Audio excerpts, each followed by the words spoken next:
सबसे बड़ा दानवीर। एक बार कृष्ण भगवान और अर्जुन में संवाद होता है कि इस संसार में सबसे बड़ा और महान दानवीर कौन है। श्री अर्जुन कहते हैं कि प्रभु, इस संसार में सबसे बड़ा दानवीर तो मेरे बड़े भैया धर्मराज युधिष्ठिर हैं। वहीं भगवान कृष्ण कहते हैं कि हे अर्जुन, तुम नहीं जानते, इस संसार में सबसे बड़ा दानवीर तो कर्ण है। लेकिन बात वहीं रह जाती है कि सबसे बड़ा दानवीर है कौन। श्री कृष्ण कहते हैं, चलो अर्जुन, इसका पता लगाया जाए। और वे दोनों ब्राह्मण का वेश में आ जाते हैं। अब सबसे पहले वे दोनों धर्मराज युधिष्ठिर के पास जाते हैं। वह समय प्रातःकाल था तथा बहुत तेज बरसात भी हो रही थी। श्री कृष्ण कहते हैं कि यह युधिष्ठिर, हमें पूजन के लिए 3 मन चंदन की लकड़ियों की आवश्यकता है।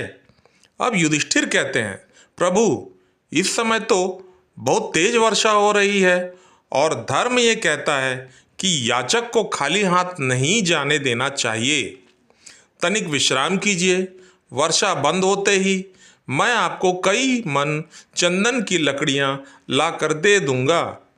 श्री कृष्ण, जो ब्राह्मण के वेश में रहते हैं, वे कहते हैं, नहीं, हमें तो अभी के अभी चंदन की लकड़ियों की आवश्यकता है।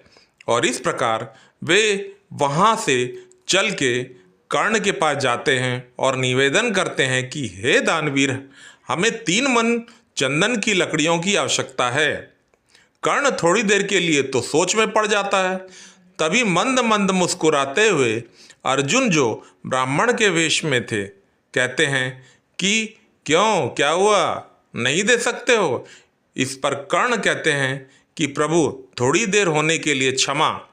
और इतना कहते ही दानवीर कर्ण अपने धनुष में दिव्य अस्त्र रखकर अपने ही घर के सारे चौखट, खिड़कियों एवं दरवाजों पर चला देते हैं और कई टन चंदन की लकड़ी ब्राह्मणों के सामने प्रस्तुत हो जाता है।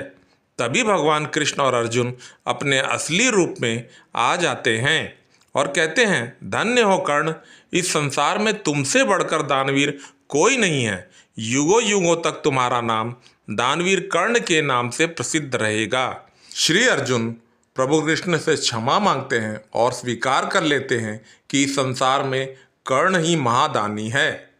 धन्यवाद।